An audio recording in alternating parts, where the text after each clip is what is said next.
ګوره پرون درته ما د حجیت الحدیث بحث کړو. په حجیت الحدیث کې اخیری خبره د خبر واحد په حجیت کې کو چې خبر واحد حجت ده کنه ده. مخکې د مطلق حدیث حجیت مونږ ذکر کړو. په نن درس کې به د خبر واحد حجیت د الله پاک په توفیق باندې بیان کو. ګوره خبر واحد په اول کې په درې قسمه ده. یو هغه خبر واحد ده چې احتمال د صدق پکې راجح وي، یعنی 99% پکې احتمال د صدق وي. دویم هغه خبر واحد ده چې احتمال د کذب پکې راجح وي، یعنی 99% پکې احتمال د کذب وي. او یو هغه خبر واحد ده چې احتمال د صدق او د کذب پکې دواړه یو برابري. نو کوم خبر واحد کې چې احتمال د صدق او د کذب دواړه یو برابري، په دې کې به توقفي. او په کوم خبر واحد کې چې احتمال د کذب راجحي دا به مردودي. او په کوم خبر واحد کې چې احتمال د صدق راجحي، یعنی 99% پکې احتمال د صدقي او یو پکې احتمال د خطای، نو دا په فروعو کې حجت ده او په عقایدو کې حجت نه ده. په فروعو کې ځکه حجت ده چې مفید د پاره د ژوند ده، او په عقایدو کې ځکه حجت نه ده چې عقاید د یقینیاتو نه او دا مفید د پاره د یقین نه ده. نو دوه قسمه دلایل به د الله پاک په توفیق باندې مونږ ذکر کو. یو دا چې دا مفید د پاره د ژوند ده، نو په فروعو کې حجت ده. او دویم دا چې دا مفید د پاره د یقین نه ده، نو په عقایدو کې حجت نه ده. اول دا مفید د پاره د ژوند ده، نو په فروعو کې حجت ده. او د دې لپاره ډیر دلایل دي. یو دلیل درته ما د موسی علیه السلام واقعه ذکر کړه. موسی علیه السلام چې کله هغه قبطي وژلو او اراکینو د دولت د موسی علیه السلام د گرفتاری مشوره وکړه، نو یو کس راغلو موسی علیه السلام ته وفرمایل چې خلکو درته مشوره کړې ده وځه. وجاء رجل من اقصى المدینه، یو کس راغلو او موسی علیه السلام خبر کړو. دا خبر واحد موسی علیه السلام اومنلو او مصر پری خودو. نو که خبر واحد حجت نه وي، موسی علیه السلام به پر عمل نکولو. دا شرایع من قبل نه دي، او زمونږ په دین کې چې انکار پرې ونشي، نو دا زمونږ د لپاره حجت ده. دا یو.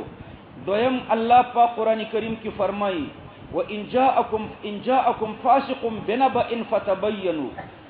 که یو فاسق در تراغلو او یو خبر درکړو، نو ته پکې تبین وکړه. د تبین نورسته کچرته د صدق احتمال راجح، نو عمل پرې وکړه. او که د کذب احتمال راجح، نو رد کا. نو د یو فاسق خبر واحدی او د تبین نورسته چې احتمال د صدق پکې راجح شي، عمل کول پرې پکار دي. نو د عادل په خبر واحد خو په طریقې اوله عمل کول پکار دي. او دریم دا چې خبر واحد د اولی صدی تر اخیره پوری اجماعا حجتو. د اولی صدی په اخر کې معتزله را پیدا شو او د خبر واحد د حجیت نه انکار وکړو. او په هغه زمانه کې بیا علماو ډیر زورور تردید د معتزله وکړو. د دوی په خلاف رسالې ولیکلې، حتی چې امام شافعی رحمه الله د خبر واحد د حجیت د لپاره یو رساله ولیکله. معتزله مجبور کړه چې د خبر واحد حجیت اومني. نو د اول صدی تر اخره پوری په دې اجماع و چې خبر واحد حجت ده. خو بیا معتزله دا اومنله چې خبر واحد حجت ده، خو په دې شرط چې مؤید پیدا شي. لیکن د یو مؤید په پیدا کېدلو باندې دا خبر واحد د واحد والی نه وځي متواتر والی ته. نو د اول صدی تر اخره پوری په دې اجماع و چې خبر واحد حجت ده. او د دې اجماع لپاره یو څو مثاله ما درته ذکر کړو. اول مثال د تحویل د قبله. کله چې تحویل د قبله راغلو، نو یو کس لاړو مسجد قباء ته. په قباء کې خلک د سحر په مانځه باندې ولاړ دي. دا یو کس ورته وایي چې تحویل د قبله نازل شوی دی، د بیت المقدس نه خپل مخونه وګرځوي بیت الله شریف ته. اهل قباء دا خبر واحد اومنلو او مخونه بیت الله شریف ته واړول. نو خبر واحد حجت کنه ځکه ومنلو. دویم دا چې حضرت انس رضی الله عنه د شراب په یو دعوت کې شریکو.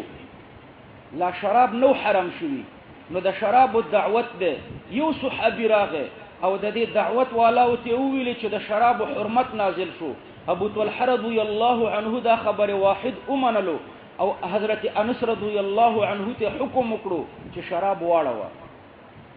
دارنګ رسول الله صلی الله علیه وسلم به مختلف علاقو ته خطونه لېږل او دا خطونه به د یو کس په ذریعه باندې لېږل لکه روم ته دحیة الکلبی رضی الله عنه لېږلو که خبر واحد حجت نه وي نو یوازې یو صحابي ته به دا خط نه ورکولی او د یو صحابي په خوله به دا سوال او جواب نه لېږلی دارنګه د رسول الله صلی الله علیه وسلم معلمین مبلغین او حاکمان به د خبر واحد په طریقه باندې مختلف علاقو تتلل نو که خبر واحد حجت نه وي پیغمبر علیه السلام به د خبر واحد په طریقه دا صحابه مختلف علاقو ته نه لېږل او دارنګه په نهم کال د هجرت ابو بکر صدیق رضی الله عنه په امارت کې صحابه کرام حج ته لاړو به د براءت د اعلان د پاره رسول الله صلی الله علیه وسلم د خبر واحد په طریقه باندې حضرت علی رضی الله عنه ولېږلو هغه د براءت اعلان وکړو نو که خبر واحد حجت نه وي نو د براءت د اعلان د پاره رسول الله صلی الله علیه وسلم یوازې حضرت علی نه لېږلی او اخیری دلیل دا چې ګوره د ټول امت په دې اتفاق دی چې د قصاص په شان خطرناک سزا دا په خبر واحد ثابتېږي قصاص په دوو شاهدانو باندې ثابتېږي د دوو شاهدانو په شاهدۍ او د دوو شاهدانو شاهدي چې دا د خبر واحد په طریقه باندې وي او خطرناک سزا د دین چې قصاص ته دا ور باندې ثابتېږي نو که خبر واحد حجت نه نو پکار دی چې قصاص د دوو شاهدانو په شاهدۍ باندې ثابت نشي خلاصه دا چې خبر واحد حجت دی مفید د پاره د ژوند دی فرعي احکامو کې دلیل دی دویمه مسله دا چې خبر واحد مفید د پاره د یقین نه دی نو عقاید پرې نه ثابتېږي او د دې لپاره یو څو دلایل د الله پاک په توفیق باندې موږ پیش کوو اول دلیل ورته دا دی چې لو کان خبر الواحد مفیدا لليقین لما تقدم مالک تعامل اهل المدینه علیه کچرته خبر واحد مفید د پاره د یقین وې نو امام مالک به تعامل د اهل مدینه په خبر واحد مقدم نه ګڼل لكن التالي باطل فالمقدم مثله امام مالک تعامل د اهل مدینه مقدم ګڼي لکه د ترک د رفع الیدین او عذر دا پیش کړي چې دا تعامل د اهل مدینه و دی په خبر واحد مقدم ګڼي دویم دلیل لو كان خبر الواحد مفيدا لليقين که خبر واحد مفید د پاره د یقین وې د مقدمه نو لازم علينا تصديق كل خبر فمن به د هر خبر واحد تصدیق لازم وې حالانکه ما درته د خبر واحد تقسیم وکړو یو خبر واحد مردود دی او په بل کې توقف دی یو تقسیم به درته ورسته وکم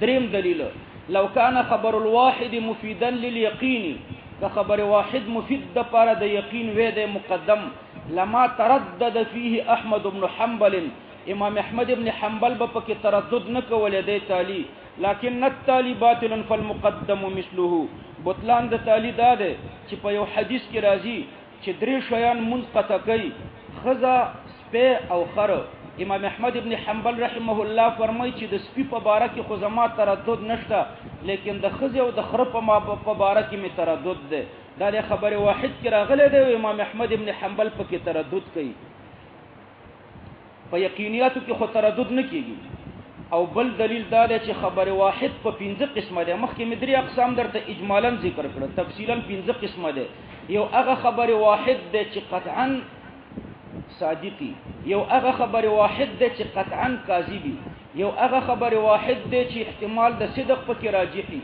یو هغه ده چې احتمال د کذب پکې راجحي یو هغه ده چې دواړه احتمال پکې یو برابري نو دا تقسیم دی پکې که خبر واحد مفید د پاره د یقین وې دا 15 اقسام به پکې نه راتله او اخیری دلیل دا ده چې خبر واحد د محدثینو په اصطلاح کې صحیح لذاتی وي حسن لذاتی وي دارنګي ضعیف وي اقسام به ان شاء الله چې روز تم ذکر کوو دا ټول اقسام دا په ځوان بنا دي نو خبر واحد مفید د پاره د ځوان دی ځکه دا تقسیم پکې ځونی دی نو خلاصه دا چې خبر واحد مفید د پاره د ځوان دی عقیده پر نه ثابت دي یو لوی عالم دی په دې کراچۍ کې د منظور منګل حفظه الله نوميږي خو مناظر دی یو کتاب یې لیکل تحفه المناظر هغه تحفه المناظر کې و بیان ته چیلنج ورکړی دی چې تاسو کلمه وای لا اله الا الله محمد رسول الله او یا اشهد ان لا اله الا الله واشهد ان محمدا عبده ورسوله. دا لا اله الا الله محمد رسول الله متواتره کلمه ده او دا عقاید نه ده او عقیده په خبر واحد نه ثابتېږي او دا کلمه په یو حدیث کې راغلی ده. هغه حدیث خبر واحد ده، خبر متواتر کې نه ده راغلی، نه قرآنی آیات کې راغلی او نه متواتر حدیث کې راغلی ده. نو دا کلمه دی وابیان ثابته کی، عقیده په خبر متواتر ثابتېږي. نو دا کلمه چې لا اله الا الله محمد رسول الله د دواړه یو ځای، دا څنګه چې لا اله الا الله یو ځای او محمد رسول الله بل ځای ثابت دي، دا څنګه چې دواړه یو ځای وي، دا دواړه جملې. نو دا یو ځای په کوم دلیل باندې وابیان وایي؟ نو وابیان دي ته مجبور شو موږ دا کلمه نه منو. دا یو وابي ریکارډ ته ما سره رادیو کې د داعش پر رادیو کې غږیږي، وای لا اله الا الله محمد رسول الله د سره منم نه. تاسو مو اوریدلې؟ چا اوریدلې؟ نه دا تاسو سره به یو رادیو کې आवाज ده، بهر تقدیر غوابي پکې لګیا دی، د سوات دی، د خوځخیل دی. نو هغه لګیای وای زه دا کلمه د سره نه منم. دا په خبر واحد کې راغلی ده.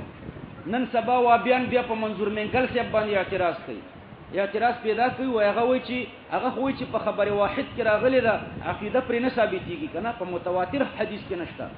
دوی وای منظور منګل صاحب ته حدیث نه دی معلوم، یو خبر واحد پیش کوي، وای دی خبر واحد کې را دشته. هغه وای چې خبر واحد کې شته، په خبر واحد خو عقیده نه ثابتېږي، خبر متواتر کې وخایا. هغه په تحفة المناظر کې هم داسې لیکلي دي چې خبر واحد کې شته او عقیده پرې نه ثابتېږي. صحیح شو؟ وابیان بیا دا خبر واحد را نقلی کمپیوټر کې چې نن سبا لا اله الا الله محمد رسول الله ورکې درته راوځي، دا حدیثو په کتابو کې مسله خو نن سبا اسانه ده. نو وابیان وای دا په خبر حدیث کې راغلی ده او منظور منګل صاحب ترې نه منکر ده، حدیث کې راغلی ده خدا خو خبر واحد ده او هغه وای خبر متواتر کې نشته چې عقیده پرې ثابت شي. بهر تقدیر عقیده په خبر واحد نه ثابتېږي. دا رنګ دانن سبب بریلویان چې کوم دي د علم الغیب د پاره، علم الغیب خو خاصه د الله د ان شاء الله چې په دې کې بدرته تحقیق کوم، غیر الله ته علم الغیب نشته. نو دا بریلویان چې دی کله وای قالت تبری ویلي دي، کله وای پلان کې اثر کې راغلي دي، خو بهر تقدیر نه د تبری په قول عقیده ثابتېږي، ځکه دا خو خبر واحد هم نه ده. که خبر واحد وې هم به پرې علم الغیب عقیده نه و ثابته شوې، او د تبری قول خو خبر واحد هم نه ده، حدیث هم نه ده. او دا رنګ کم اثر چې راغلی وي د خبر واحد په مرتبه کې وي، په هغې هم عقیده نه ثابتېږي. بریلوي حضراتو ته پکار دی چې د علم الغیب عقیده چې دی غیر الله ته ثابتوي علم الغیب، نو متواتر خبر دی پیش کی. لکه مونږ چې علم الغیب نفي کوو د قرآن آیتونه پیش کوو، قرآن آیتونه متواتر دي کنه، نو مونږ متواتر آیتونه پیش کوو. بریلویان دي داسې آیات پیش کی یا د متواتر حدیث پیش کی چې باغی کې غیر الله ته علم الغیب ثابت شوی. دا قیل او قلنا باندې نه ثابتېږي. ما د خټکو پل کې بیان وکړو په علم الغیب چې راغلم یو دوه درې بریلویان راغله و علم الغیب خو غیر الله ته شته، نو مې چا ویلي دي وای قالت تبری، نو مې تبری خو اول بداویلی نه خو کویلی وینو دا خو عقیده ده، د تبری په قول ته دا ثابت ده. تبری خو عقاید خو د یقینیات نه، دا خو په متواتر خبر باندې ثابتېږي، په متواتر خبر ښه، یا د قرآن په آیات یا په متواتر حدیث. بیا ټیک ده چې تبری صاحب قول ورته په تایید کې پیش کا، دا منو در سره، خو اول خو آیات یا متواتر حدیث پیش کا، دعوه په دې ثابته کا، بیا د علماو اقوال ورته په تایید کې پیش کوا. نو عقیده به په متواتر حدیث باندې ثابتېږي یا به د قرآن په آیات باندې ثابتېږي، په خبر واحد باندې نه ثابتېږي. د امین الله ټپه خو مې درته ویلې، امین الله وایي خبر واحد مفید د پاره د یقین دی، ځکه د الله خبر جبریل ته خبر واحد دی او د جبریل خبر محمد صلی الله علیه وسلم ته خبر واحد دی. دا ما درته ویلې چې یا اجهل من حبنقه دی یا اکذب من فرعون دی، که قصدن دا خبرې کوي. د الله خبر جبریل ته خبر واحد نه دی، لغوي خبر واحد دی، خو زمون خبر خو په اصطلاحي خبر واحد کې ده. او د جبریل خبر محمد صلی الله علیه وسلم ته ټیک د لغوي خبر واحد بوي، د یو کس خبر بوي، لیکن اصطلاحي خبر واحد نه ده. اصطلاحي خبر واحد خو د پیغمبر صلی الله علیه وسلم په احادیثو کې راځي چې د پیغمبر صلی الله علیه وسلم حدیث وي او په سند کې راوي یو وي. ان شاء الله چې بل ورځ به درته تحقیق وکم، نو دا مفید د پاره د ځوان ده، په فروع کې حجت ده او مفید د پر د یقین نه ده، لہذا په عقایدو کې حجت نه ده. خلافا ابن القیم رحمه الله ولی ابن حزم الظاهری او د نن سبا غیر مقلدین هم پکې اختلاف کوي. دا مختصر بحث منن د پنځشنبه پر ورځ درته وکړو، بیا به د احادیث او اقسام د الله پاک په توفیق ذکر